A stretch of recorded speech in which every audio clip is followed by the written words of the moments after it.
Assalamualaikum warahmatullahi wabarakatuh. Nama saya Nawak Amini binti Muhammad Lutfi, nombor matrik C19N0372. Hari ini saya nak membentangkan tajuk metodologi penyelidikan saya, iaitu eksploitasi proses batik di Malaysia. Batik merupakan salah satu kraft tangan yang unggul di Malaysia dan menjadi salah satu warisan budaya. Batik adalah proses yang menggunakan kaedah menerap lilin cair dan mencelup warna. Batik dimaksudkan dengan perkataan titik-titik kecil dan berasal dari Indonesia, manakala dari Jawa iaitu tritik yang bermaksud proses menghasilkan batik. Batik adalah salah satu warisan unggul yang lebih tertumpu kepada negeri Kelantan dan negeri Terengganu di Malaysia. Seterusnya ialah permasalahan kajian. Terdapat beberapa masalah yang akan dihadapi dalam menjalankan proses membatik. Proses dalam membatik memerlukan penelitian yang terperinci kerana prosesnya yang agak rumit untuk menghasilkan seni halus sebegitu dengan berhemah dan penuh kesabaran dalam membuatnya.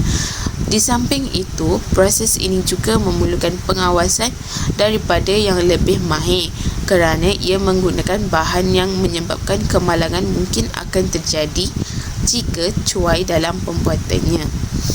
Masalah yang sering terjadi di dalam bengkel pembuatan batik ini adalah melecur tangan kerana proses mencanting batik ini menggunakan lilin panas yang diambil ketika api dinyalakan.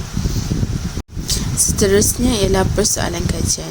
Bagaimanakah untuk mengelakkan daripada merisikokan tubuh badan daripada tekanan lecur lilin panas?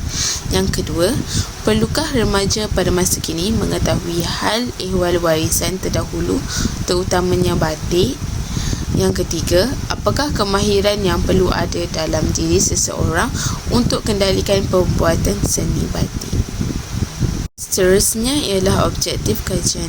Mencari alternatif untuk memudahkan proses penghasilan batik dilakukan. Yang kedua, memastikan warisan batik ini tidak ditelan zaman dan digunakan pada generasi yang akan datang. Yang ketiga, membawa pembelajaran batik ini kepada golongan muda supaya mengetahui cara pembuatannya dan memberikan mereka kemahiran dalam penghasilan proses batik ini. Seterusnya ialah kepentingan kajian.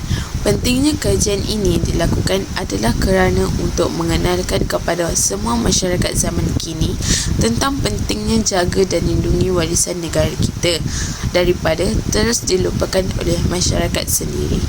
Justru, kajian ini haruslah dibuat bagi menyedarkan betapa mudah untuk membuat lukisan batik ini dan boleh terus disambung oleh generasi yang akan datang. Hal ini dikatakan agar generasi akan datang boleh menyambung warisan tradisional yang telah ditinggalkan oleh nenek moyang zaman dahulu kala.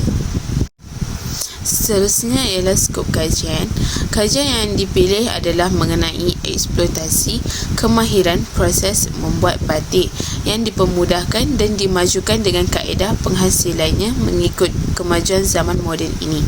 Kajian ini lebih tertumpu kepada masyarakat di Malaysia berkenaan kemahiran yang dimiliki oleh mereka dalam menghasilkan sesebuah corak batik kerana ianya merupakan satu perkara yang amat sukar untuk dipelajari. Responden terdiri daripada generasi muda. Hal ini kerana untuk menarik minat generasi muda agar lebih berminat dalam mengendalikan hal-hal mengenai proses membuat batik ini. Bagi metodologi penyelidikan pula, metodologi merupakan suatu kaedah yang digunakan untuk melaksanakan kajian ke atas subjek kajian yang tertentu mengikut disiplin yang teratur. Tujuannya adalah untuk menghasilkan kajian yang baik. Di samping itu, metodologi kajian juga digunakan bagi memastikan objektif kajian dapat dicapai berdasarkan data yang sah dan dipercayai. Seterusnya, bagi kajian literatur, Kajian literatur ialah suatu pandangan atau ulasan daripada segelintir penulis ilmiah atau pengkaji-pengkaji yang telah membuat kajian terdahulu tentang sesuatu perkara. Kajian literatur ini dilakukan melalui kaedah pengumpulan maklumat dari jurnal, buku dan juga kajian terdahulu untuk membantu para pengkaji menjalankan kajian baharu. Segala isi maklumat yang telah diperolehi diringkaskan kepada rujukan sebagai bahan atau isu dalam kajian yang dijalankan.